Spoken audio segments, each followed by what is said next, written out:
My name is Congresswoman Michelle Bachmann. The Tea Party is a dynamic force. $700 billion bailout, $3.1 trillion. The trillion-dollar stimulus, Obamacare, fully repeal Obamacare, job-destroying cap-and-trade system, Obamacare. God bless you, and God bless the United States of America. Never say never, but I would venture a guess that the Republican Party would never choose Michelle Bachmann to be its national spokesperson. Again, never say never. Anything could happen, but seriously, right now, Michelle Bachmann is still the member of Congress best known for saying things like the census might be a pretense for putting people in internment camps. Michelle Bachmann is not the national spokesperson for the Republican Party, and she is unlikely anytime soon to be chosen to be the national spokesperson for her party. But tonight, inexplicably, a national news network decided that they would give Michelle Bachmann a job that her own party never did. On State of the Union night, the news network CNN decided to air the president's speech to Congress, followed by the official Republican Party response, followed by another Republican Party response from Michelle Bachmann, a member of Congress who was not ordained to give that address by her party, but who simply made an arrangement with one Tea Party group to talk vaguely toward a camera for a post on their website. But CNN ran it live on their network. They aired it on national TV, a remarkable act of journalistic intervention to elevate, in effect, a group with which they are co-sponsoring a presidential debate, to elevate that group to the level of the major parties in this country. Lots of people have responses to the State of the Union.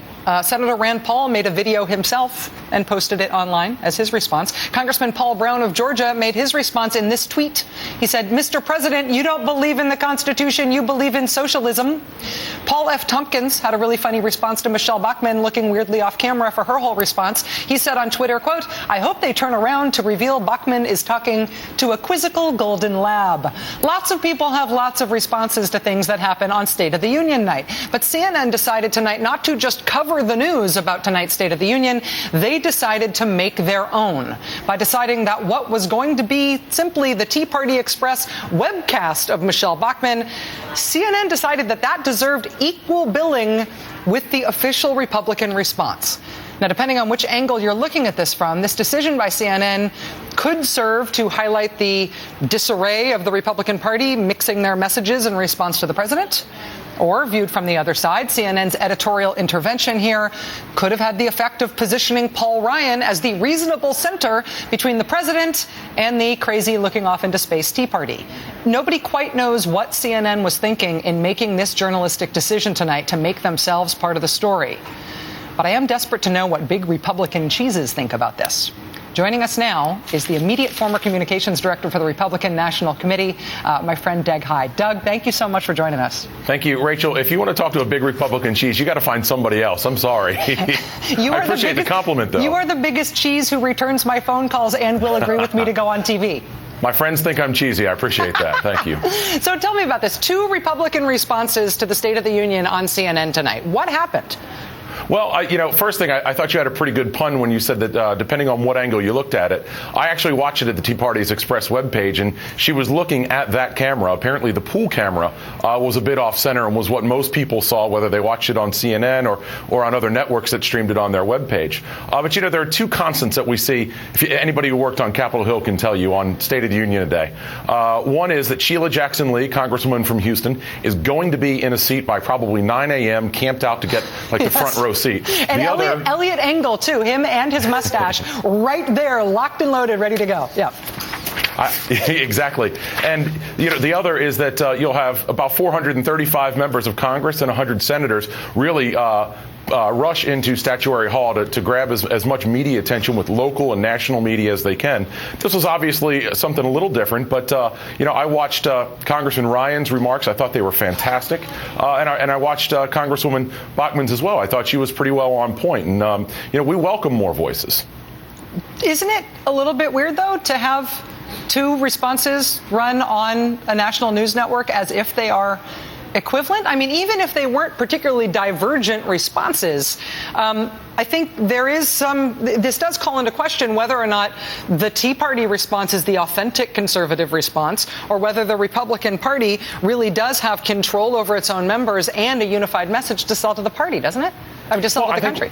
I think what's weird is anytime a political journalist hears the word Tea Party, they tend to overcompensate for everything. We still talk about Sharon Engel, we still talk about Christine O'Donnell, but we don't talk about, say, Arlen Specter or Joe Sestak or Democrat candidates who lost. But when you attach the word Tea Party, that really brings things up. I remember you and I had a conversation when I asked you back, I think in June or July, what the media's obsession with Michelle Bachmann is. It's really not about Michelle Bachmann. The media has an obsession with anything labeled Tea Party, and I think we certainly saw that in the O'Donnell campaign. Do you think it was? Do you think that CNN did the Republican Party a disservice by elevating this other response as if it was equivalent to Mr. Ryan's?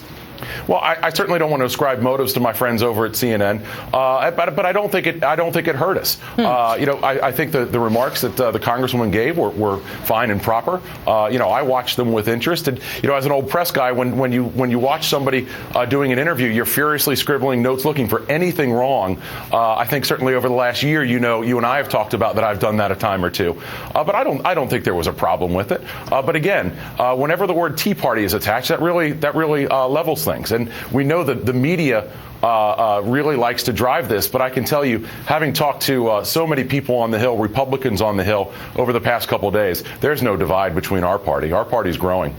Let me ask you about Paul Ryan's response. Paul Ryan, we were warned tonight to expect sort of a rosy, sunny, Reagan-esque statement from him. I thought, while he was very good at delivering the speech, that it was a rather sort of an apocalyptic vision, a very dark vision of America as a failure, with more failure to come.